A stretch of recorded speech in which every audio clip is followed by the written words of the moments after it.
She's driven to get the power. That is the driving force in her life. She does not answer questions straight out. She is the expert of not saying what she believes. She will run on attacking Republicans and being the first woman president. And, oh, isn't that amazing? Oh, it's a woman. She can walk and talk. The thought here is it's all politics. Parcel out favors to individual groups, whether it's unions here or the farm bloc there. But she is steeped in controversy, steeped in sleaze. That's why they don't want us to look at her record. I would recommend that Hillary Clinton appreciate that she's not going to be, by any means, the candidate of American women. American women have diverse views on politics, just like men. At the core of almost every one of the investigations we did for 8 years, where there were problems, and I mean major problems with the Clinton administration, she was at the core of them. It's part of the Clinton method, which is say what you need to say at any given moment and rely on the lack of memory of the American public and the support of the mainstream media to support that lack of memory. Well, the 20-year plan really is that the Clintons share power. One would be president 8 years, and one would be president another 8 years over a span of 20 years, with a little Republican in between, perhaps. So in essence, what happened is that Bill and Hillary, in their mid-20s, before they ever took their marital vows, they took their political vow. You know, a lot of people ask me, do we have to go through all these old Clinton scandals again? Well, I have good news for you. You don't, because you can look at the new ones, because Hillary Clinton's scandals are a gift that keeps on giving.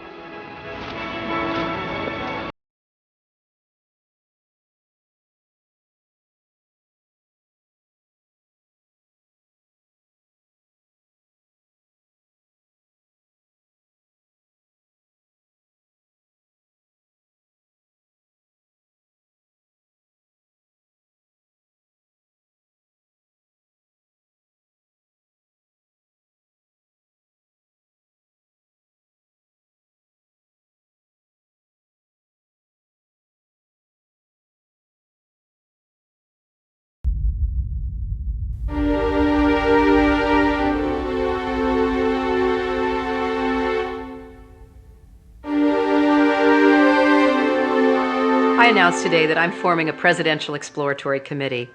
I'm not just starting a campaign, though. I'm beginning a conversation with you, with America. So let's talk, let's chat, let's start a dialogue about your ideas and mine. And while I can't visit everyone's living room, I can try. So let the conversation begin. I have a feeling it's going to be very interesting. The challenge for Hillary Clinton on the campaign trail is she has to pretend to be something she's not. She's far more liberal than she's going to want to let on. That means you have to be very controlled. You can't be too spontaneous. You're pretending to be something. And I think that's going to be a potential problem for her on a couple of grounds. It's inauthentic, and people spot that. I am sick and tired of people who say that if you debate and you disagree with this administration, somehow you're not patriotic, and we should stand up and say, we are Americans and we have a right to debate and disagree with any administration.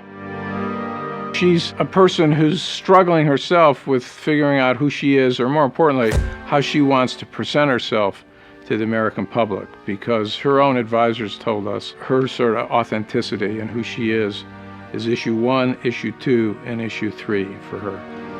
I don't feel no ways tired. I come too far from where I started from. She's continually trying to redefine herself and figure out who she is and project an authenticity to voters who are, of course, wondering who is the real Hillary. Hillary Rodham Clinton. Could she become the first female president in the history of the United States? Her name is known by nearly every American, but who she really is remains largely a mystery. Hillary Clinton points to her time in the White House as a large part of her qualification for the job as president. But most of the news media has conveniently forgotten that her time as First Lady was mired in controversy. The core of the controversy is how truthful Mrs. Clinton has been in answering questions, sometimes under oath, about Whitewater and other matters. She was the first First Lady to come under criminal investigation. In both Little Rock and Washington, D.C., she was plagued by numerous scandals.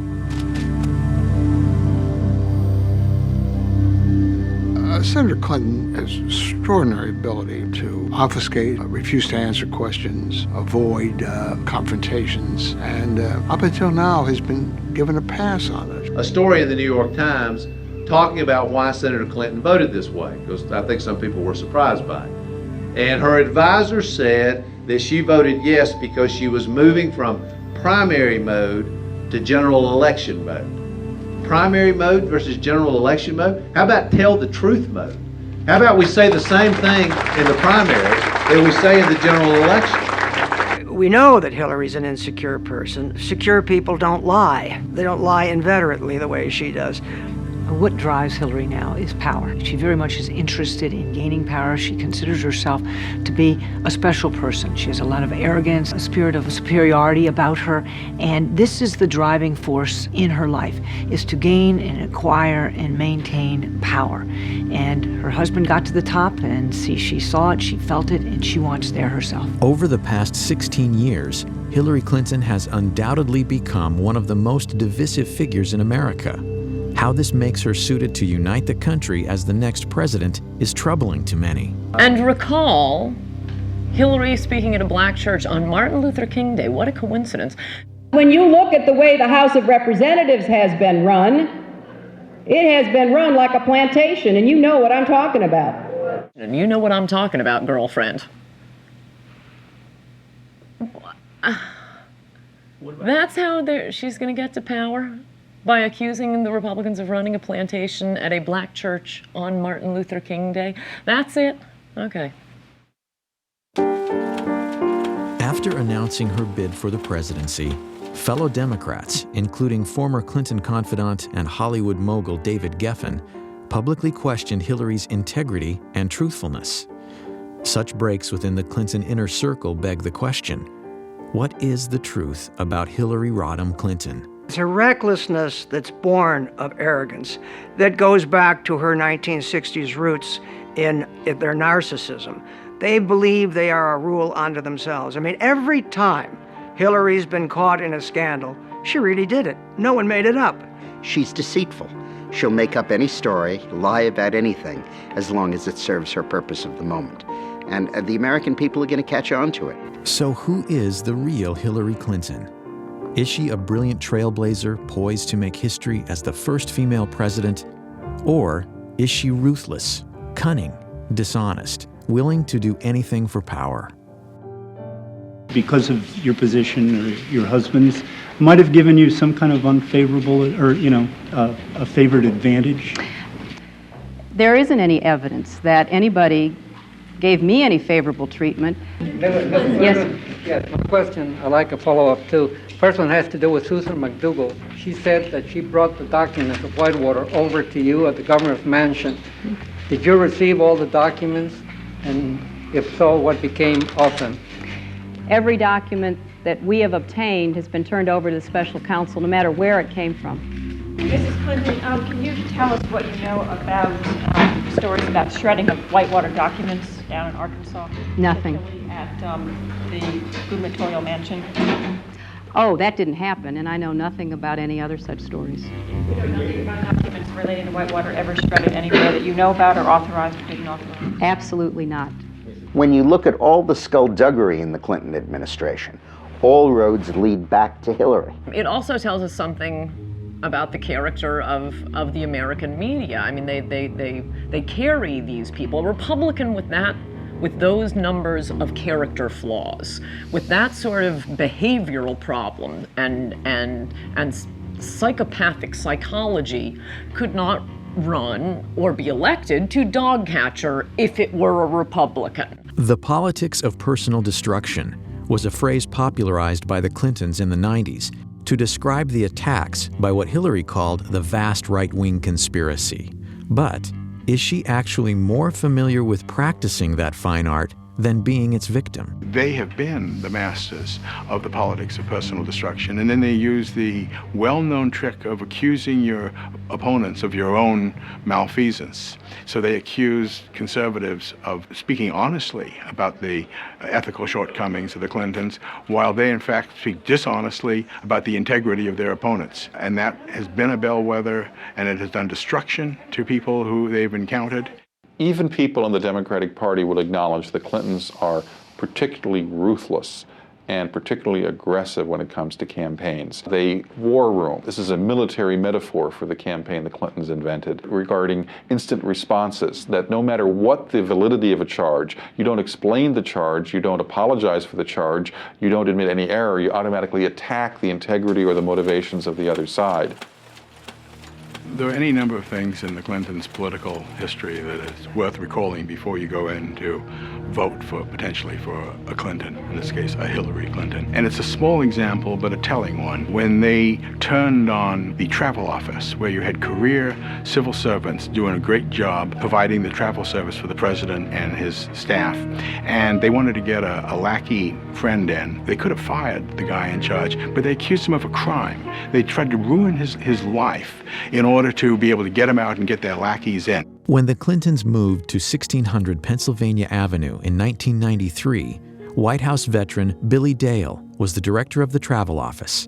Dale had faithfully served 7 previous presidents, starting with John F. Kennedy in 1961. But Dale, who had actually voted for Clinton for president, would soon discover that business under the Clintons would not be business as usual. We knew that we were in for a rougher transition because we had heard stories from Secret Service agents who had gone to Little Rock for a 2-week stay down there. And the stories that some of the agents would come back and tell us, that we just knew that it was going to be different. We didn't realize how different it was going to be. The new administration is free to fire anybody that they want to, but traditionally that does not happen. On the day of Clinton's inauguration, Wednesday, January 20th, 1993, Billy Dale got a call from an unknown woman indicating that Catherine Cornelius, the 24-year-old third cousin of President Clinton, would soon be working in the travel office. And I got to know who Catherine Cornelius was. She went to work in David Watkins' office, answering phones, but she never let up in her demands to take over the travel office. In the meantime, I get a telephone call from a gentleman in Ohio, and he wants to know how he can get in on some of the White House charter business. And I said, that's what I do. I arrange the charters. And he said, I know, but he says, we can make some money here. If I had made arrangements with that gentleman, I speculate that things would have been very different than as they turned out. That call was from Darnell Martins, a partner of Clinton's close friends and Hollywood producers Harry and Linda Bloodworth Thomason in a travel agency called TRM. When Congress investigated, they learned Harry Thomason had multiple conversations with First Lady Hillary Clinton about taking over the White House charters. At that time, I didn't even know who Harry Thomason was, but we have since learned that Catherine was reporting to him and he was reporting to the First Lady, Hillary Clinton. As Dale says, every new president has the right to hire new travel office staff, even though no president had done so for over 30 years. But not only was Billy Dale fired, along with 6 other travel office staff members, he was also locked out of his office. But that was only the beginning. And I got accused of embezzling $14,000 that I couldn't account for because the logs were missing. At the same time, D.D. Myers is in the press room briefing the White House press corps, telling them that we were being fired for criminal misconduct and the FBI was being called in to conduct a criminal investigation. I think that they wanted to make it look like they were doing it because there was corruption over there so nobody would criticize them, because the media liked Billy Dale and the people there. Gary Aldrich was an FBI agent for 26 years, the last 5 as an agent responsible for background checks on White House staff. Recall that the FBI had conducted investigations of all of these men and had determined that they were qualified to work in the White House and that they were honest individuals. I conducted some of those investigations. Billy Dale was humiliated and was accused of serious wrongdoing to the degree that they conduct a federal grand jury investigation and an indictment of him. I had dedicated 32 years of my life to this job and served faithfully to Democrats and Republicans alike. The experience was a major event in my career because it taught me that powerful politicians can misuse law enforcement authority almost whimsically. And because it was the First Lady ordering the investigation, well then charges have to be found. That scared me. That was different from my experience in the FBI of 26 years. I thought if we have reached the level where a politician can get irritated with somebody and cause them to maybe end up in federal prison, we've got a serious problem. The White House Travel Office affair became known as Travelgate. When Dale's legal bills to defend himself were estimated to run as much as $750,000, he considered a plea deal, a fine of $69,000, and a brief jail sentence. Blanche and I had been married for 38 years at that time. I decided that I would have to sell my home. Could I ask her to give up everything that we had worked for? The plea bargain seemed just that, a bargain in order to save himself and his family from the unending ordeal. But when Dale was informed he would not be able to proclaim his innocence, he realized he couldn't bargain with the truth. In the meantime, during this year, I got a notice from the IRS that I was being audited. For the next 30 months, Dale was investigated. His son and daughter were also subpoenaed. I remember Vicki, our oldest daughter, telling her mother that if I was found guilty, and maybe we better start over. You were sent to jail for something you...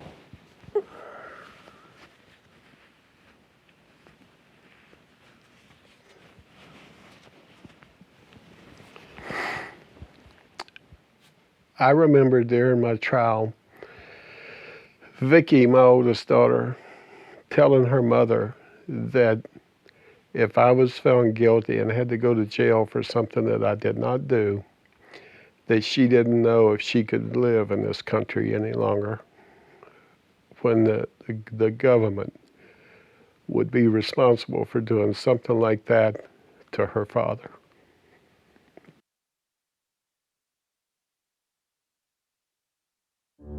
When the case went to trial in the fall of 1995, a procession of White House journalists volunteered to serve as character witnesses for Dale, including Brit Hume and Sam Donaldson. The press at the time, I think, ought to remind people that I testified at Billy Dale's trial as a character witness for him. The jury needed less than 2 hours to reach a verdict. And the jury came in and they found me not guilty on all counts.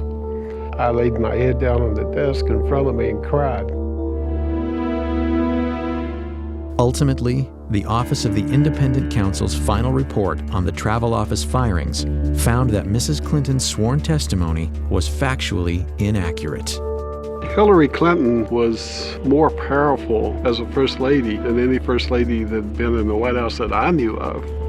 That I have learned that she was involved with it more than Bill was. Bill just wiped his hands of it and just would let her handle it. That's an example of the cynicism and the ruthlessness of the Clintons. And at the time, I think a lot of people thought that Hillary had at least as much to do with that as Bill did. What she did to the travel office, I mean, in a way, that is the most illustrative scandal because it was such an Evita Peron act of maliciousness toward these ordinary people. This guy running the travel office all these years, I'm getting them out, getting my rich Hollywood friends in.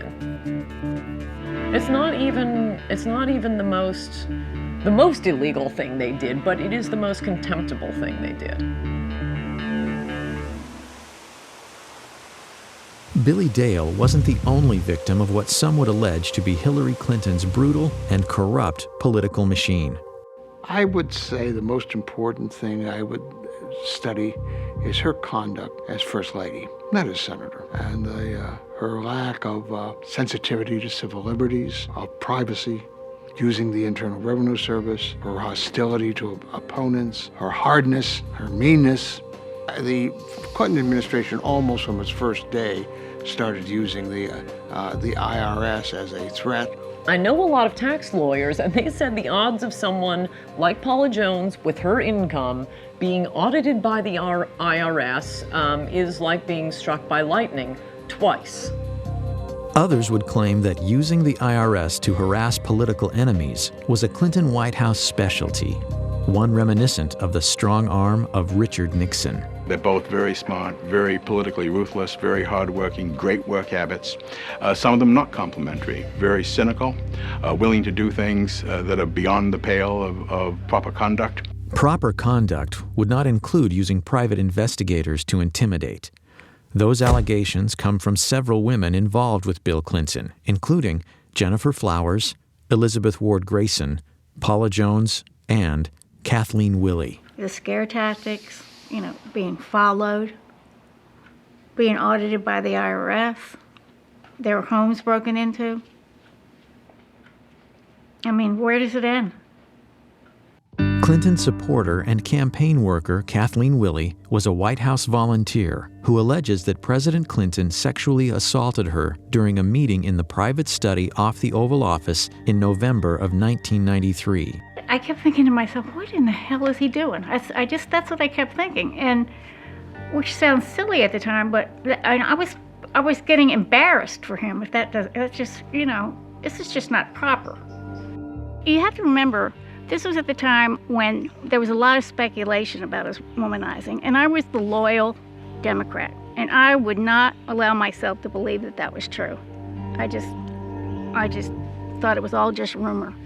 Willey believes that Hillary Clinton was well aware of the tactics used by the Clinton White House to intimidate perceived enemies. Willey says 2 days before she was set to testify against President Clinton in the Paula Jones sexual harassment case, a stranger confronted her. We passed, and he stopped, and he said, "Hey, Kathleen, did you ever find your cat?" And then he said, rather ominously, "Yeah, that bullseye was a really nice cat." And that's what I thought, that something else was going on here. He stood back and he said, "You're just not getting the message, are you?"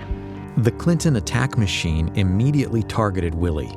However, there are corroborating witnesses. Jared Stern, a former Marine, later told congressional investigators he was hired to investigate Kathleen Willey during a clandestine nighttime meeting. It was late at night. He called me, asked me to meet him here in this parking garage. I met him, said he had something very important to discuss. I talked to him about it, discussed the tasking, and then I left to carry it out. Stern declines to discuss what he was hired to do. But Stern has admitted he was so uneasy about it that he called Willey, using an alias. I made a telephone call to Miss Willey. I left a message on her answering service indicating that I'd try again the next day. And he left a message for me saying, "Be careful, that there were people out to get me." Jared Stern is a first-hand witness to what the Clintons are doing, have done, and are doing to these women. The Clintons are a unit. They share a zeal for power and a willingness to engage in any and all threat-neutralizing strategies. Legality be damned. No one will ever say what happened to Kathleen Willey was an anomaly. That MO can be seen throughout the Clintons' political lives. It is consistent. Willey says her car was vandalized, her house broken into, and a cat's skull was left on her porch. Today, she still lives in fear. And I don't understand how any woman in this country could vote for a woman who does that to other people, who sets out to destroy and ruin these women who have crossed paths with Bill Clinton. They're power hungry. They stop at nothing. They stop at nothing. If you put me to work for you, I'll work to lift people up, not push them down. I finally parted company with Hillary Clinton when I saw how she was using private detectives to investigate the women who were linked to her husband. Not to change him, not to reform him, not to make him a better person, but to cow the women into silence so that he could get elected president. I do not want that woman controlling the IRS or the DEA or the NSA or the FBI or the CIA. Not in a democracy, I don't. I mean, think of what it says about Hillary Clinton, that she was willing to put up with his open philandering, with anything in a skirt who wanders before his eyesight, all for the power. At least with Bill Clinton, he was just, good time Charlie. Hillary's got an agenda, and she's willing to put up with that to be president of the United States. She's got a to-do list when she gets to the White House. Hillary Clinton's Machiavellian behavior, her tendency to manipulate, deceive, and destroy for personal gain, is nothing new. This woman, now a hero to feminists, gained much of her power during the Clinton presidency from her ability to deal with her husband's infidelities. Bill was always heavily involved in the policies of his administration, but he left chasing down his women and silencing them, pursuing the scandals and lying about them, escaping culpability for any of the things in their past, to Hillary. She was his Nixon. She was his evil equivalent. She was the one who made sure that nothing got to him because she was so good at it. And she was.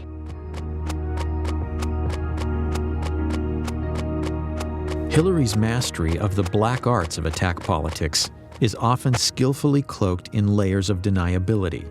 But when she needs money, as all candidates do, her imprudence bewilders even her most loyal supporters. The pattern is a familiar one. Huge amounts of money are raised from political insiders, lobbyists, and special interest groups, and questions follow.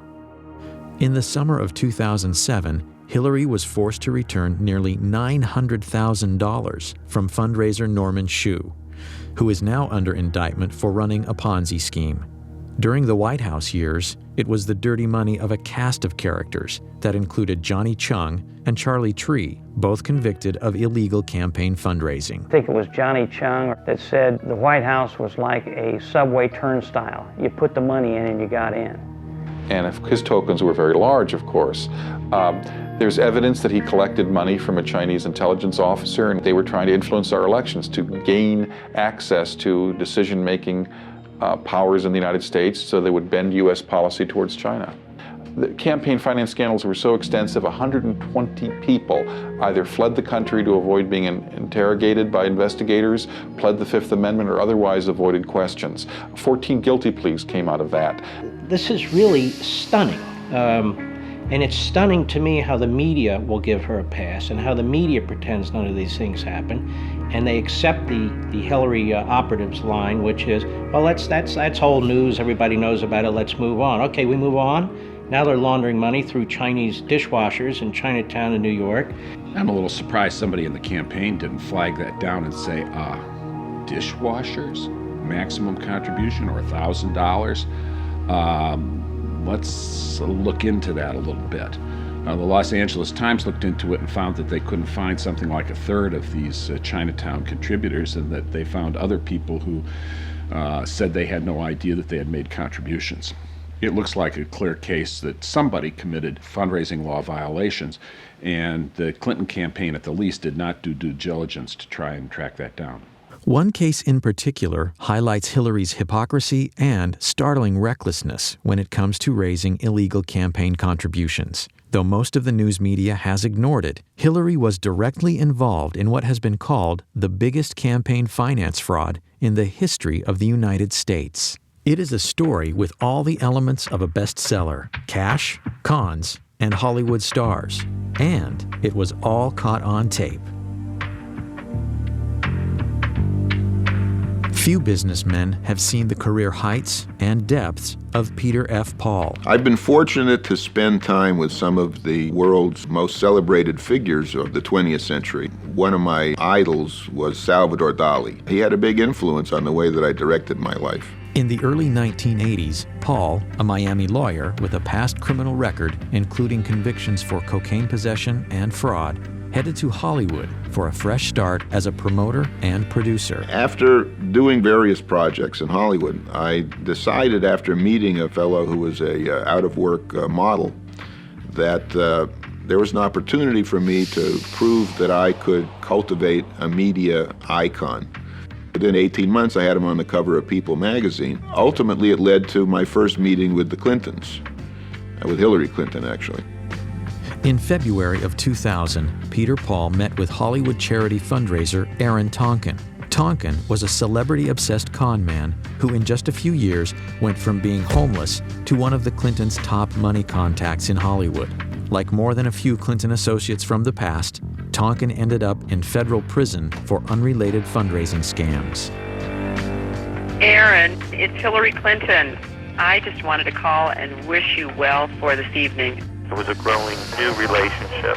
I don't know where it ultimately would lead, but I suppose not in a good place because all the people that I met around them, that I dealt with in different events, have all gone to prison. And these are very close people, mainly to the president. Through Tonkin's connections to the Clintons came an interesting offer.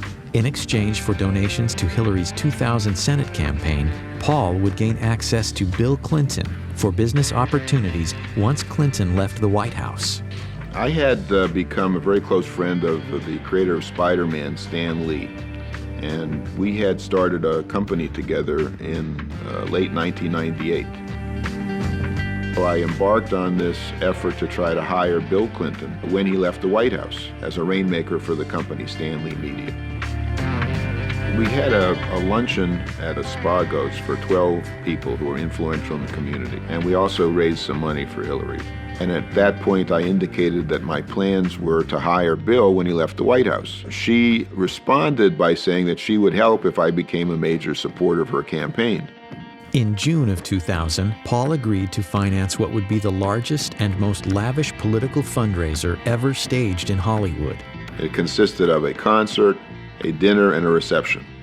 In my office on July 17th, I got a phone call from Hillary Clinton. Paul, who had a habit of videotaping many of his encounters with Hollywood or DC power players, says this tape is evidence of 2 criminal offenses committed by Senator Hillary Clinton. The tape seems to indicate Clinton's participation in the planning of the event, violating federal election statutes. I think that whatever it is you're doing, is it okay that I thank you? I think it's tremendous. No, you know what? We're having a good time trying to help out. Well, I'm very appreciative. It sounds fabulous. I got a full report from Kelly today when Hillary says she's not sure about what she can or cannot say, is she admitting that her input on the event could be illegal? I think that whatever it is you're doing, is it okay that I thank you? Hillary Clinton refers to Kelly. Kelly is Kelly Craighead, Hillary's senior staff assistant at the White House. Hillary's confirmation that she had been fully briefed on my progress and that she would be involved on a personal basis whenever needed, committing a violation of the federal election law. I know I talked with Chair, and she was just great. Just said,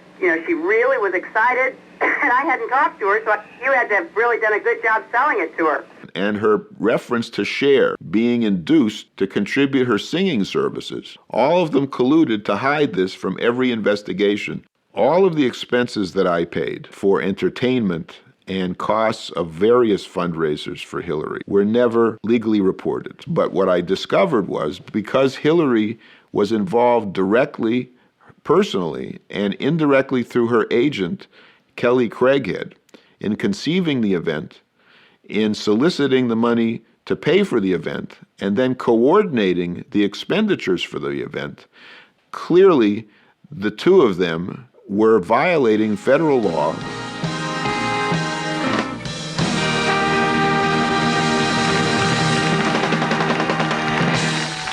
Ladies and gentlemen, the chairman of Stan Lee Media, Stan Lee.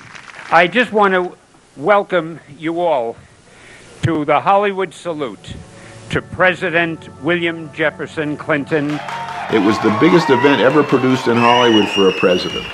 Muhammad Ali, John Travolta, Brad Pitt, Shirley MacLaine, the Steenburgens, Gregory Peck, Cher, Diana Ross, Patti LaBelle, Toni Braxton, Melissa Etheridge, Sugar Ray, Michael Bolton, Paul Anka.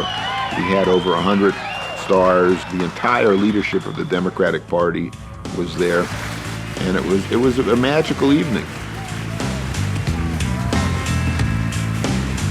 But just 2 days later, the magic was gone. The Monday after the event, I got a phone call from Ed Rendell telling me that the Washington Post was asking questions. The position that Hillary Clinton would take was that she hardly knew me and that I didn't give any money, and that if I was smart in order to maintain my deal, that I would go along with that. The Washington Post bombshell questioned Hillary's decision to associate with Paul, given his criminal past. The Clinton camp implied they weren't aware of it. I had been vetted 6 times. My house had been prepared for a presidential sleepover, and the president allowed me to put my name on 25,000 invitations. It's impossible to think that they didn't know that I had federal convictions, which anybody that uses the internet can find within 4 clicks. Peter Paul was basically paying for the entire event, and he was held at arm's length. He wasn't invited to the White House, and they did not really want to interact with him. And it never really dawned on me, because I really didn't understand those part of politics and how it works, that they do a vetting process. Amazingly, the Clintons continued to solicit money from Paul, even after publicly distancing themselves from their newfound friend. On August 24th, a fax was sent to my office on Hillary's letterhead, the Hillary Clinton for Senate letterhead, by her finance director, David Rosen, asking me to transfer $100,000 in stock. And here you have a smoking gun document, which is on her letterhead, faxed to my controller with the wiring instructions to send $100,000 worth of stock. That's illegal. When I became Hillary's biggest donor, no one made any reference to concerns about my credibility, my truthfulness, or my ability to honestly do business. You know, Hillary has no problems with me as long as I'm writing checks. From there, the Paul case takes twists and turns no screenwriter could imagine. Stan Lee Media collapses. Paul is indicted on 2 felonies in connection with trading of Stan Lee Media stock. He's arrested in Brazil by Interpol and languishes 2.5 years in a Brazilian hellhole of a prison awaiting extradition. She's never called me a liar, and she's never said that my allegations are false. What she has sworn to is that she can't remember some conversations that we had in detail. I'm not asking anybody to like me or to trust me or even to believe me. I'm asking people to look at the record that is undisputed and to come to their own conclusions regarding the suitability of Hillary Clinton to acquire the highest office in this country. June 9, 2000, did you discuss with Hillary Clinton supporting her campaign in exchange for President Clinton helping you in your business concerns? Yes. Did Hillary Clinton pledge President Clinton's support for your business interests? Yes. August 13, 2000, at Barbra Streisand's home, did you talk with Hillary Clinton about supporting her campaign provided President Clinton help you with your business interests? Yes. I've been analyzing polygraphs since 1995. I attended the Department of Defense Polygraph Institute. I would say Mr. Paul has been truthful in his answering the questions concerning the issues administered in the polygraph. It was the most lavish affair of all. But her campaign said that it cost $400,000, not $1.1 million, so that they could use the other $700,000 for the campaign and use it to buy advertisements. Now the question is, did Hillary know it was a mistake? Of course she did. Number one, she was there and she knew it couldn't have only cost $400,000. Number two, she frequently urged Peter Paul to hold down the expenditures for it. Number three, after the forms were filed with the FEC, Peter Paul told her they were inaccurate, and Hillary continued to file inaccurate forms. And finally, the FEC investigated it and concluded it did cost $1.1 million. I want to thank Stan Lee and Peter Paul and Aaron Tonkin for their extraordinary hard work and leadership on this. The Clinton campaign ultimately paid $35,000 in fines for having underreported the cost of the gala. Aaron Tonkin says both Senator Clinton and her finance director, David Rosen, knew of his illegal financing schemes, including how he reimbursed celebrities who donated to Hillary's Senate campaign. They wrote a check where I told them to write it, the Senate 2000 from the invitation they received, and then I reimbursed them either 1 or 2,000, depending if 1 or 2 people came. I told her National Finance Director, David Rosen, and he just said, don't tell me anything like that. And I told the FBI. Is it possible that the senator from New York and former First Lady, the most experienced of all the candidates, was completely unaware of her finance director's dealings? Peter Paul awaits sentencing for securities fraud. He vows to spend the rest of his life trying to expose what he characterizes as Hillary's chronic pattern of corruption. Well, I think that, like William Safire said in the New York Times, Hillary's a congenital liar. Even David Geffen, who was a supporter of hers, commented on her facility with lying. So if she can do this as publicly and in such a gross and unvarnished way, then imagine if she got additional power in the White House and what she would do with that. I can't think of any other politician in history who has shown such a disrespect and a contempt for the Constitution and the rule of law as Hillary. And I represented Richard Nixon's best friend, and I knew Richard Nixon. And I'll tell you something, she's no Richard Nixon, she's worse. One of her great claims throughout the 90s and in her present career as senator is that she'll say, oh, this is all old news. Well, it's old news because the Clintons are repeat offenders. They've been doing these things going right back to the 1980s.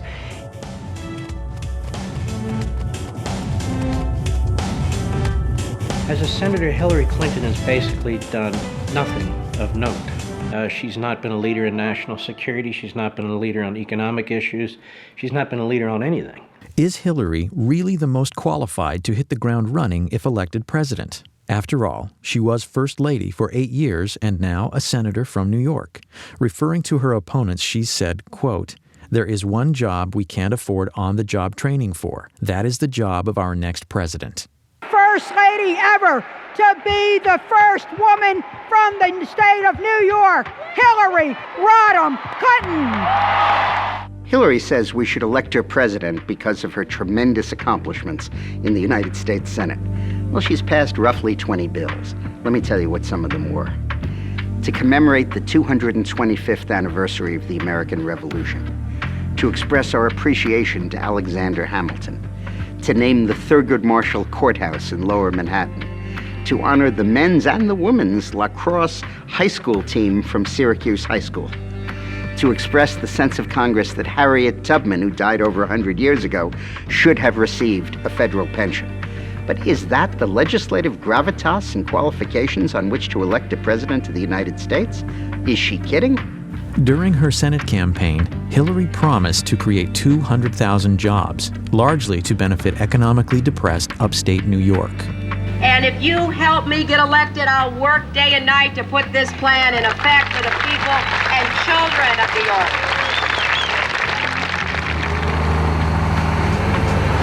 I'm Marshall Brown. I'm the owner-operator of GMB Farm. I grew up here with my father, but we sold out in 1985, and I started back up in 1987. I milked cows every day of my life for 20 years.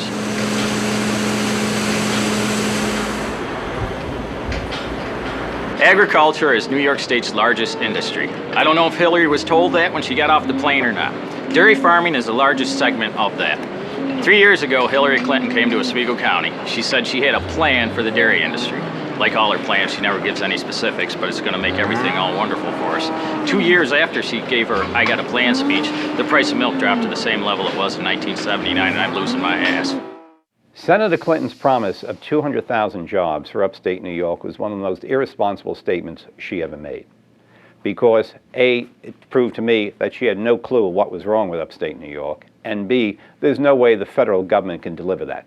Should she have made the promise? Oh, sure. That's what politicians do. That's what God put them on the earth to do, is make promises they can't keep. I don't fault her for making the promises, I fault her for making bad votes in the Senate against the very tax cuts that would have helped the state of New York. No, the Bush tax cuts were the only hope upstate New York had of competing, and if New York State wasn't so burdened by heavy taxes, heavy unionism, heavy regulatory red tape, upstate New York could be doing dramatically better. Because I do have a plan. I have an economic plan for upstate New York to try to make sure that we keep our young people here, that they can have jobs in this area, they can stay and raise their children.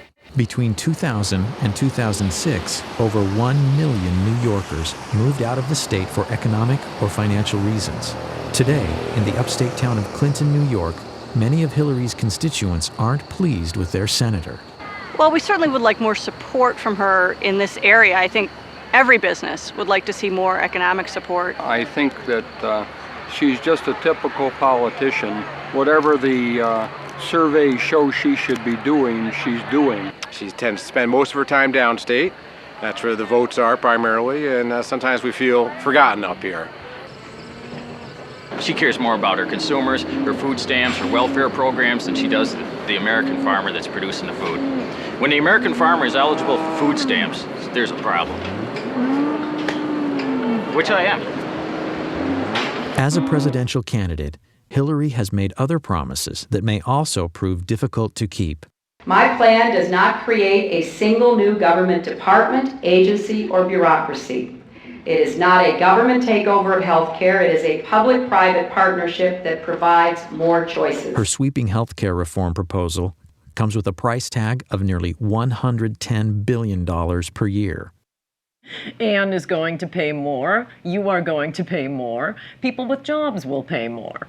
That's why she's so popular with women with needs, but not so popular with women with jobs. Hillary's first effort to socialize health care came in 1993 during her husband's first term. Widely perceived as a disaster, many say it provoked the Republican Revolution. I mean, certainly you have to ask whether or not she's learned a lot from that experience. It was a failure. She knows it was a failure. It was a very embarrassing failure for her. Where have you seen the government make anything more efficient and less costly and more effective by its presence? Where have you seen that? As I've said on many occasions, I still have the scars to show from what we tried to do back in the first 2 years of Bill's administration. The effort to kill Hillary Care was really good common American sense. Americans know a bad fish when they smelled one. Everything Hillary wants for America is what Canada does for all of its people, any one of whom that has $5 extra in their pocket comes across the border to the United States for health care services. I think it's worth remembering, after her health care fiasco, the Clinton team put us aside. They gave her ceremonial duties thereafter. She was more like a Pat Nixon than she was like an Eleanor Roosevelt from mid-94 onward, because Bill Clinton's professionals recognized she'd made a hash of the one big policy she'd been given. She was essentially out of the White House in 95, 96, and I know because I was there most of that time. She was visiting China, she went to 70 foreign countries, she wrote a best-selling book, did book signings. Then when the Lewinsky scandal broke, she came back to Washington, and in 98 and 99 led the effort to keep her husband in office, and in 99 and 2000 spent her time running for the Senate in New York. Many Americans believe our healthcare system needs improvement. But what is Hillary's solution? Hillary is really the closest thing we have in America to a European socialist. She really believes that government should vastly expand its efforts in the areas of healthcare and education, and she wants to increase taxes to do it, from 33% as it is now, up into the mid-40s and high 40s as it is in France and Germany. I'm going to take $10 billion away from a lot of these industries, starting with money from the HMOs that are getting too much out of Medicare, starting with the no-bid contracts for Halliburton, starting with the defense industry that needs to be pared down and reined in. I've been very clear about that. And as she talks on the campaign trail, her purpose of government, as she sees it, is to remold society for the common good. The common good in this case means government. It means Washington. She wants government to be in control. She wants government to direct the economy. The other day, the oil companies reported the highest profits in the history of the world. I want to take those profits and I want to put them into a strategic energy fund. She expects to use the government to become extremely involved with the lives of the people in this country because government knows best. So when she talks about nationalizing health care, she's not kidding. She's been at this now for 10 years. She wants to take over the health care system. What might Hillary's healthcare plan look like? Welcome to Yuma, Arizona. In my practice, about 70% of the care is paid for by Medicare, federal government, and another 20% is paid for by the state. So essentially, we're a very socialized medical community here. But with so much free health care available from the state and federal government, abuses are inevitable. One of my favorites is a patient of mine who was actually a drug runner. His books didn't tally, and to teach him a lesson, they blew a hole in his foot with a shotgun down in Mexico. Well, he went to the closest medical hospital in Mexico where medical care was free, and they were going to amputate his foot. So he hopped up to the border, literally, and at that point demanded an ambulance, which by our emergency medical laws we have to supply. So we got an ambulance to him, we brought him to our emergency room. I asked him, I said, let me guess, this guy's insured, right? And my friend said, oh, actually, he has Medicare. This guy's been wanted for years on 4 federal warrants. We're giving him his Social Security check every 2 weeks. Critics say Hillary's healthcare overhaul is not unlike what citizens of Canada or the UK now experience. Yes, much of it is free, but is there a catch? The waiting lists get longer and longer. You can wait 6 months to see a specialist. That's socialism. When you're standing in a line, waiting and waiting, that's socialism. I'm thrilled that universal health care is back on the national agenda. You know, as we remember back in 93 and 94, we tried to come forward with the plan. We weren't successful. I have the scars to show for that experience. Medicine should be between one physician and the patient, not between an army of bureaucrats and the patient. If people give their health to the government, what does the government not control? The federal government from 3,000 miles away is not your doctor. Hillary's health care is one of the few Clinton campaign platforms that contains specifics. But on other issues important to Americans, what does she believe? But on specific issues, I've come out with very specific plans. With respect to Social Security, I do have a plan. But personally, I am not going to be advocating any specific fix until I am seriously approaching fiscal responsibility. Do you, the New York Senator Hillary Clinton, support the New York governor's plan to give illegal immigrants a driver's license? I did not say that it should be done, but I certainly recognize why Governor Spitzer is trying to do it. No. You said yes. No. You thought it made sense to do it. No, I didn't, Chris.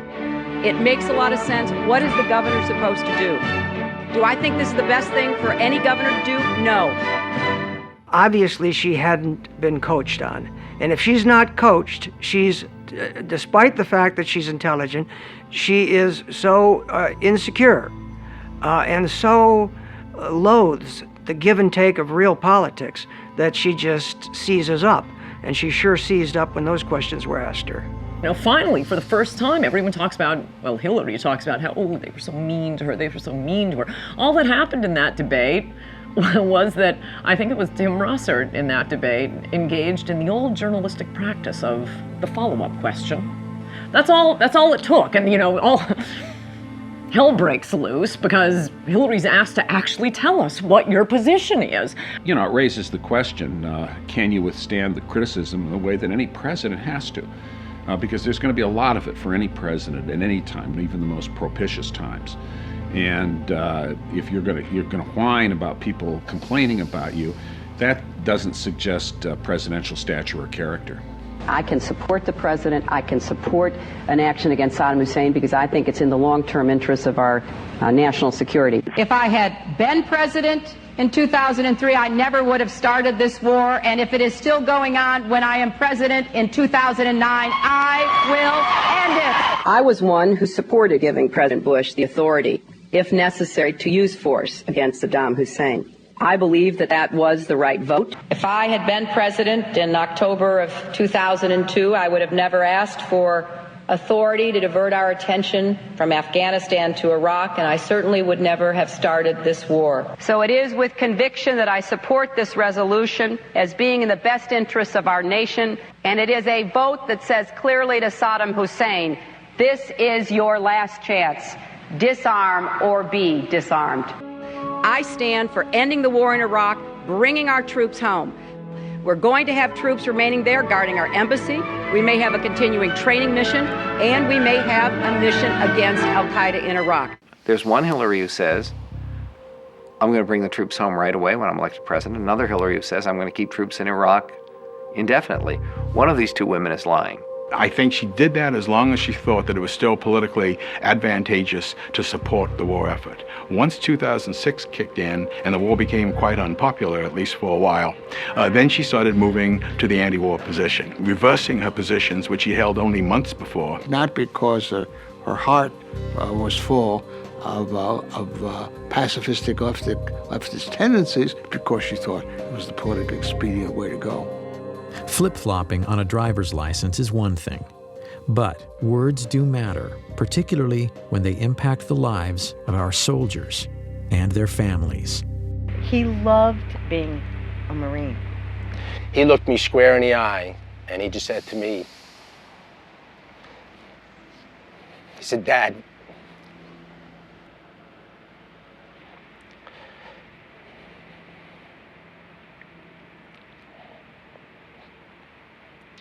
he said, Dad, what could be better, what could be more honorable than to serve your country? It was at that point where he became my hero. In January of 2007, Senator Clinton visited Iraq. While there, she did an interview with ABC News stating, I don't know that the American people or the Congress at this point believe this mission can work. And in the absence of a commitment that is backed up by actions from the Iraqi government, why should we believe it? Because I was in Baghdad at that time, and we talked about that. I'm thinking, what the heck goes through the minds of our military that are out on those front lines, the Ramadi, the Fallujahs, out walking the streets of Baghdad, Hadifas, and throughout Iraq, putting their life on the line every single day and hearing something like that. It's just so demoralizing. Robert Buzz Patterson served as the president's senior military aide in the Clinton White House. Distinguished service in the Air Force, including combat missions, and his regular interaction with the First Lady gave him unique insight about the potential future commander-in-chief. They see that when Mrs. Clinton says something stupid about the war, or Harry Reid says the war is lost, or Dick Durbin calls them war criminals, that is played immediately on Al Jazeera and Al Arabiya overseas. That does nothing to support the troops. All it does is embolden the enemy to believe if they can hang out a little bit longer, they win. It's very hard to believe her because you don't know what the next day she's going to say, and, you know, it's terrible. Everybody from a four-star general to a private understands what it means to be a leader, what it means to have moral backbone and discipline and integrity. And the military saw none of that during the 1990s and does not see that any of those attributes in Mrs. Clinton today. If we do pull out and we do not complete this mission, my son's sacrifice would have been in vain, along with the other fallen heroes. If a legislator does not like the war and decides enough already with this war, then cut off the money. They're entitled to do that. But above all, it's not up to a legislator to try to outguess military strategists. That's not their job. So you say again, okay, well, she's flipping, she's flopping. No, she's not flipping and flopping. She's lying. She will not take responsibility for calling and asking our good, brave soldiers to put their life on the line. She will not take responsibility. Every Democratic candidate, they all want to just get out of Iraq, just whatever it takes. When the fact of the matter is that you can't have good security in Iraq until you've dealt with, at a minimum, Syria and Iran, because they're the ones who are arming, training, and running a lot of these terrorists.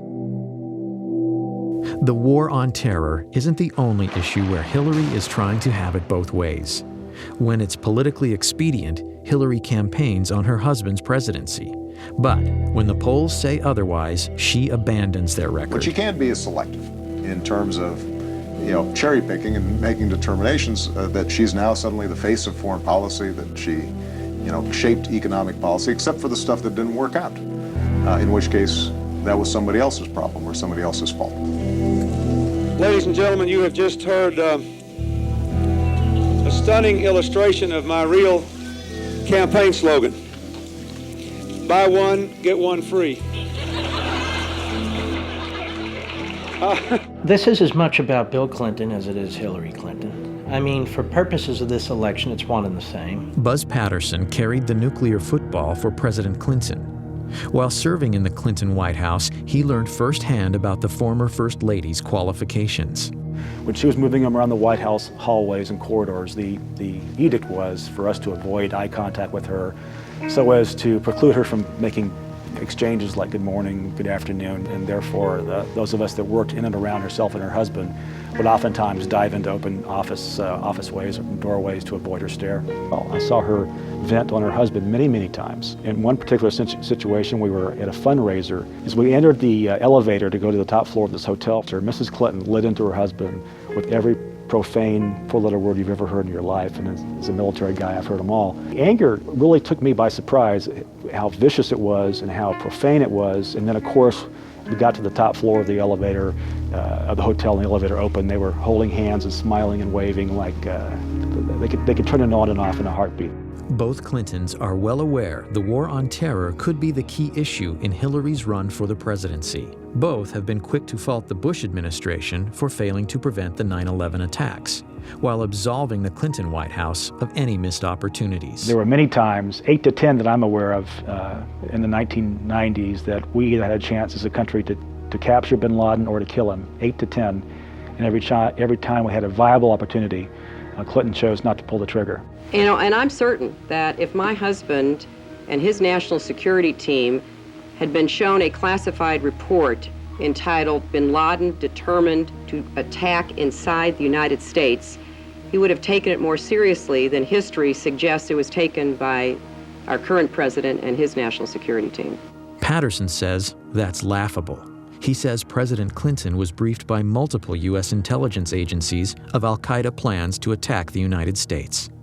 We knew about the potential. Nick specifically pointed to the possibility of using hijacked airliners into the Pentagon, CIA headquarters, and it also talked about New York City. Cyrus Nowrasteh is the award-winning writer-producer of the ABC miniseries The Path to 9/11. Though his movie takes aim at both the Clinton and Bush administrations in the days and years prior to 9/11, Nowrasteh says he and his film were targeted by the Clinton machine. There was a huge coordinated campaign to discredit the movie and me and get Disney ABC to pull or recut the movie. In the weeks just prior to air, Nowrasteh's home address and email were posted on various pro-Clinton websites. I got death threats at my house, I got hate mail, and they said about basically trying to destroy us and stop this thing from airing.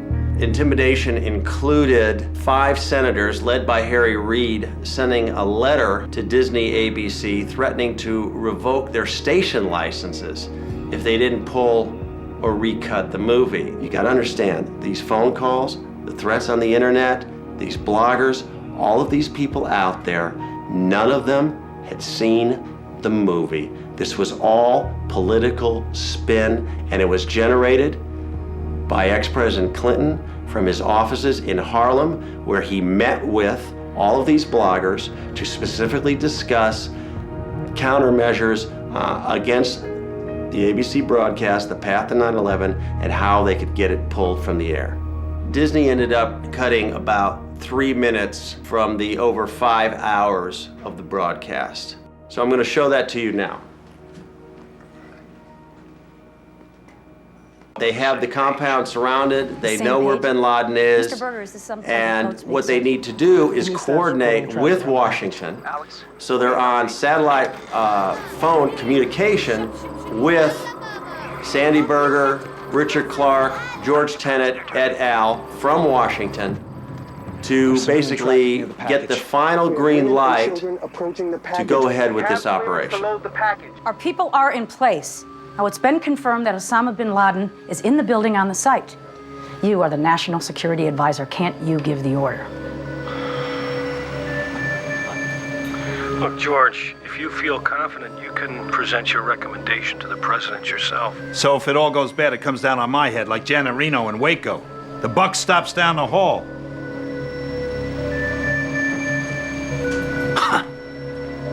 Mr. Berger, sir.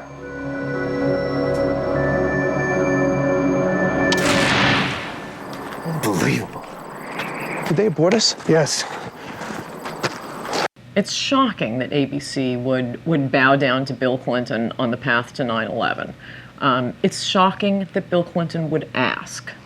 You can't imagine Walter Mondale doing that. I don't even think you could imagine Jimmy Carter doing that. President Clinton has said he never got that close to getting Osama bin Laden. But national security experts have said on the record that the path to 9/11 was accurate. The path to 9/11 got it right. That's why they were upset. We exposed the hot button truth that they've been trying to bury for years. The $40 million project was a ratings smash with nearly 28 million viewers. It later received 7 Emmy nominations. But if you want to catch The Path to 9/11 on DVD, you can't. ABC Disney won't release it. Why would they pass up millions of dollars in DVD revenue? I think the initial attacks were really about President Clinton's legacy. However, now, a year later, with the DVD being suppressed, I think it has become about Hillary's run for the White House. All I can say is what the exec at ABC told me, which is if Hillary wasn't running, this wouldn't be a problem. Hi, Mr. Berger. How are you doing? Hello, everybody. I have just a brief statement. Last year, when I was in the archives reviewing documents, I made an honest mistake. It is one that I deeply regret. Former Clinton National Security Advisor Sandy Berger pled guilty to stealing and destroying highly classified documents from the National Archives and lying to investigators. I might say it seems Sandy walked out of the National Archives with some PBDs in his BVDs and some classified docs in his socks. I was surprised and astonished when I learned that he had taken documents out of the National Archives, stuffed them in his socks. I have written that the only reason Berger might have done this was at the behest of Bill Clinton or someone of similar stature who wanted information or, single copies of unique copies removed from the archives. The papers reportedly revealed Clinton's response regarding the Millennium Bomb plot and Sudan's offer to turn over bin Laden in 1996. But because Sandy Berger destroyed these critical secret documents, the American people may never know the truth about these events or the Clinton administration and 9/11. The documents that he stole pertain specifically to the sequence in the miniseries that they were upset about. I believe they are criminally guilty of distorting history. There was a smoking gun in there in terms of what the Clinton administration knew about bin Laden. Sandy Berger had a mission. That mission was to go in and clean up history, clean up mistakes, destroy any evidence of error or culpability to actions that led to 9/11. He accomplished that. He basically paved the way for her to move forward and give Bill a free pass. I mean, it's that simple. Sandy Berger was fined, lost his security clearance for 3 years, and was disgraced, especially in Washington. But he has resurfaced. Reportedly, Berger is now an advisor to the presidential campaign of Hillary Rodham Clinton. It's either that he's really good at foreign policy, which I doubt, or he knows something, or they owe him. And I think that's what it is. Do I think he should be advising Hillary Clinton? I think he's a perfect candidate to advise Hillary Clinton. He's sleazy, he broke the law, he will do her bidding. He should be her chief of staff, as a matter of fact. Hillary is tough on terror as long as it's popular. But once again, the real Hillary Clinton remains a mystery. We went through all the speeches that were posted on her website, some 200 of them, and there's no speech that's about counterterrorism or talks about the threat to the homeland. Whatever Mrs. Clinton took away from the 9/11 experience is now slipping away. Or perhaps she never meant it in the first place. But as far as I know, Senator Clinton simply has not wanted to discuss with clarity and certainly with the kind of authority you would expect from a now senior member of the Senate Armed Services Committee, that we are at war with a totalitarian ideology. I'd like to see a president in either party who is going to be honest about the nature of the danger and willing to stand up and say this is what needs to be done, even if it's not popular at the moment. She doesn't seem to have any instinct to be able to do that, whatever her high intelligence might be. Who is the real Hillary Clinton? Clinton scholars and writers hoping for an answer were shocked to learn that, despite Freedom of Information Act stipulations, after 3 years, the Clinton Library has only released 0.5% of its records. This is the mentality of a tyranny, and yet the media treats this as if it's no big deal. It is a very, very big deal. We paid for those documents at that library.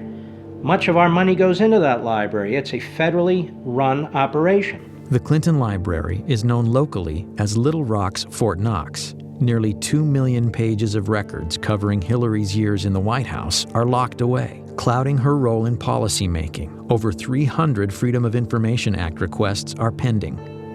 Well, that's not my decision to make, and I don't believe that any president or first lady ever has, but certainly we'll move as quickly as our circumstances and the processes of the National Archives permits. This idea they're claiming now that we're trying to release them, we're trying to as fast as we can, but the library just won't let us release them. You want the papers released, order the papers released. They're your papers. A tendency of this administration, from the top all the way to the bottom, is to withhold information, to resist legitimate requests for information, to refuse to be forthcoming about information that is of significance and relevant to the job that all of you do and the interests of the American people. I think the American people have a right to as much of the public record as possible about Hillary Clinton. Those records should be released before the 2008 election so we can learn a lot more about exactly how much influence she had in the White House, what her positions were in the White House, and how she acted in the White House.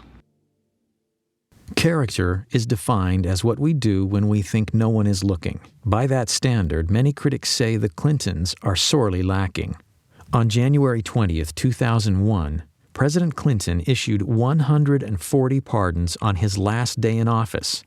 Those pardoned or receiving commuted sentences included cocaine trafficker Carlos Vignali and the biggest tax fugitive in U.S. history, Mark Rich. As much as those pardons reveal about Bill, an earlier pardon may have revealed even more about Hillary's character and her willingness to do anything to get elected. I remember the first Met game my dad took me to, and we were sitting at the very top of Shea Stadium. It was probably 1971. It was just a beautiful day out with my dad. You know, he loved the Mets, he loved his sports. That's one thing that I'll never forget, is sort of being in the car with him and being at the game with him, just enjoying his presence. It was an idyllic childhood, to be honest with you. I couldn't have asked for a better childhood up until I was 9. My dad was a very decent, honest family man. As a matter of fact, on that day, January 24th, he was looking forward to coming home that Friday, celebrating my brother's 11th and my 9th birthdays. It was going to be a big family event for us.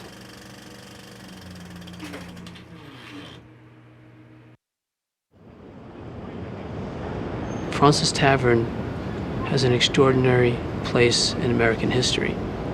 It's where the Sons of Liberty met. It's where George Washington bid farewell to his officers at the end of the Revolutionary War. And it's also the place where Frank Connor, my father, was murdered in 1975. On January 24th, 1975, I was working as surveillance on the west side of Manhattan, and the sirens started to go off. Just an endless stream of fire trucks, police vehicles going down to the southern end of Manhattan. A short time later, turning on a radio, easy to find out that there had been a bombing at Fraunces Tavern. Nobody dreamt that this was a daytime bombing of a restaurant in New York City in the United States of America, because it simply was not the sort of thing that happened in America. The senseless bombing had been perpetrated by what was arguably the most active terrorist organization in U.S. history, the FALN. But in 1975, the FALN was a newly formed, previously unheard of organization that through deadly violence advocated complete independence for Puerto Rico. I kept hoping and thinking that maybe he's under rubble trying to get through and there's a mistake. It really didn't happen, that he was okay. My mom says now that all she wanted to do was run. She wanted to run out the door and keep running. I remember I was a little tiny 9-year-old, and I was one of the guys that picked me up, and I was sort of punching him in the back, not knowing how to react to something like that.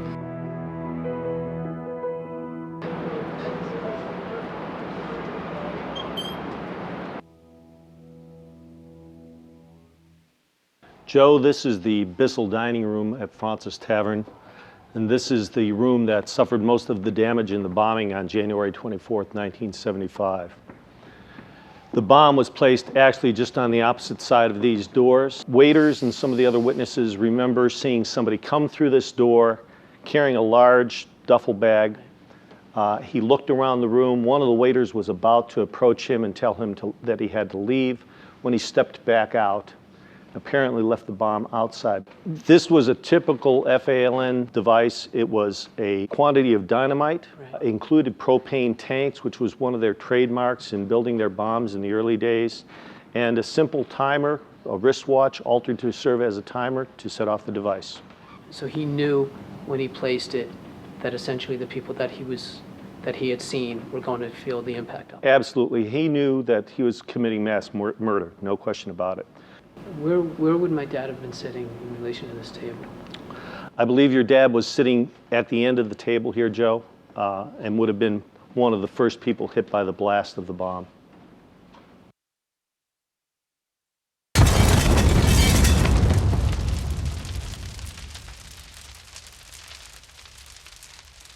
Joe, the bomb being just outside this door here, when it functioned, much of the blast came, of course, through into this room, knocking down this door, and that shock wave would have taken everything in the room and just made missiles out of it.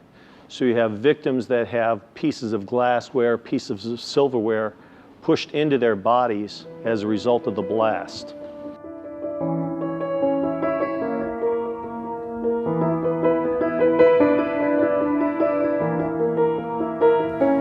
Do we know why they chose the time, the place, the day? The communique that they left said that they were trying to kill capitalist, imperialist pigs in Fraunces Tavern, and specifically cites Fraunces as being the target. 4 died, and more than 50 were injured. It was a typical FALN operation, one of over 130 bombings between 1974 and 1983. But on that crisp winter day at Fraunces Tavern, no one could imagine what the future held for the murderous members of the FALN. Hillary's biggest problem running for the Senate was that she wasn't a New Yorker. And how is she going to appeal to the specific ethnic groups that make up the New York State electorate? So, in September 1999, right in the middle of her Senate campaign, she was approached by City Councilman Jose Rivera, who really is a spokesman for the Hispanic community in New York, who gave her a packet urging the pardoning of the FALN terrorists. And included in the packet was a letter to Hillary asking her to use her influence on her husband to get these pardons granted. And 2 days later, they were. Freedom came today for most of the 14 Puerto Ricans who accepted President Clinton's controversial gift of clemency. 11 of them, who describe themselves as nationalists, some others describe them as terrorists, were released from federal prisons around the country.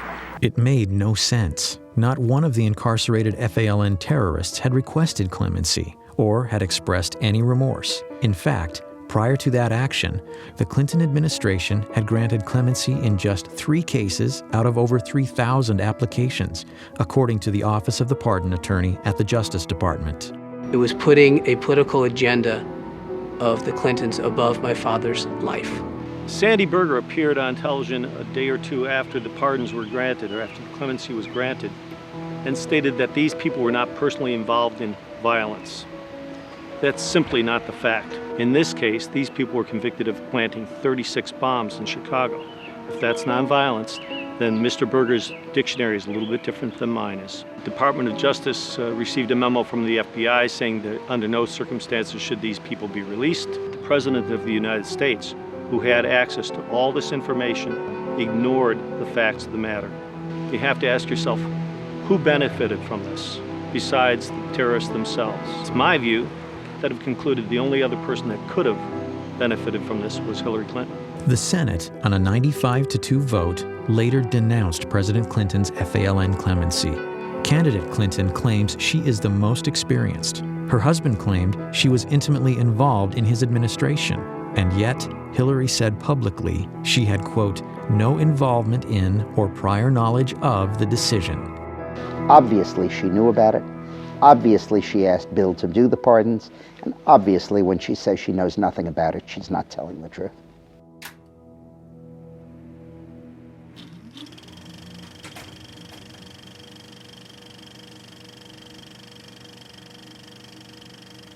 How dare they? My father was a decent, honest family man, and he was being forgotten or used as a political pawn by those people who didn't have his decency, didn't have his family values, and wasn't the kind of man that my father was. We've had only 2 father-son presidencies in the history of our nation. We may be on the verge of the first husband and wife commander-in-chiefs. Historically, Americans have never been keen on dynasties. So it's worth remembering that a vote for Hillary is a vote to continue 20 years of a Bush or a Clinton in the White House. American people deserve to know that their presidency is not for sale, the Lincoln bedroom is not for rent, and lobbyist money can no longer influence policy in the House or the Senate. The problem with nostalgia is what we tend to do is you only remember what you like, and you forget the parts that you didn't like. So what John Edwards is saying about outmoded thinking and nostalgia is really, I think, expressing a reluctance to turn American democracy, which is very, I think, meritocratic, over to 2 families. And Hillary Clinton would represent the past in that, and a continuation of, I think, a dangerous trend to electing people because of how much recognition they have rather than their intrinsic qualities. Finally, before America decides on our next president, voters should need no reminders of what's at stake: the well-being and prosperity of our nation.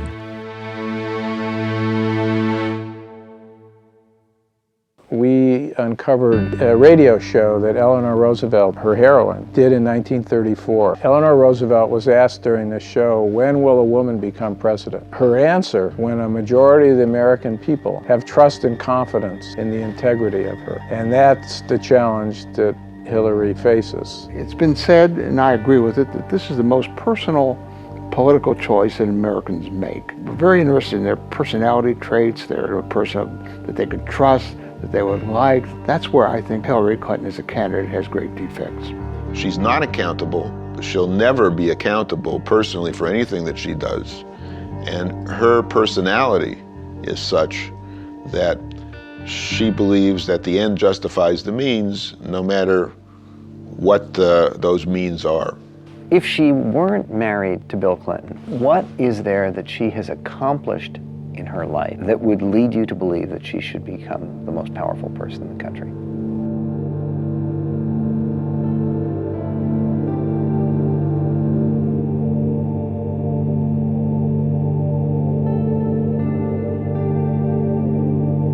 Which candidate is most likely to be able to be successful in protecting us from the threat from radical Islam? That is the central crisis of our time.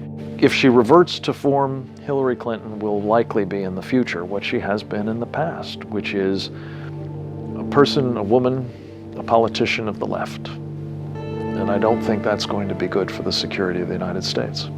She can't favor English as the official language of government, has said she can't favor it. 85% of the American people favor English as the official language of government. I think there are a number of big issues where you'd have a very clear contrast. She favors liberal judges. 91% of the American people favor the right to say one nation under God. The bigger this campaign is, the bigger the choice is, the more trouble she's in. What will be important, though, and this is some baggage she has to deal with, is the idea of a co-presidency, the idea that Bill Clinton will be back in the White House. Because I think when he left the White House, people had had enough. I can't imagine that Americans want to go back to the 90s and the country being dragged into this ugly, dysfunctional family drama. I certainly don't see Hillary Clinton as someone who can unify the country. President Bush didn't. I don't think she would either.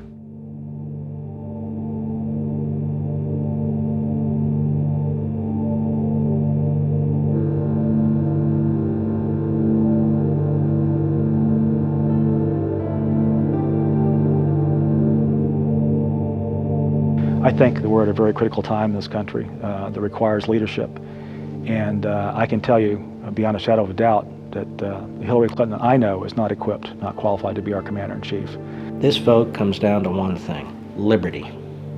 Do you believe in liberty or don't you? Economic liberty, free speech, protecting our borders, protecting our country from terrorism. The issue is liberty. You know, on January 20th, 2009, someone will stand on the steps of the Capitol and raise his or her hand to take the oath of office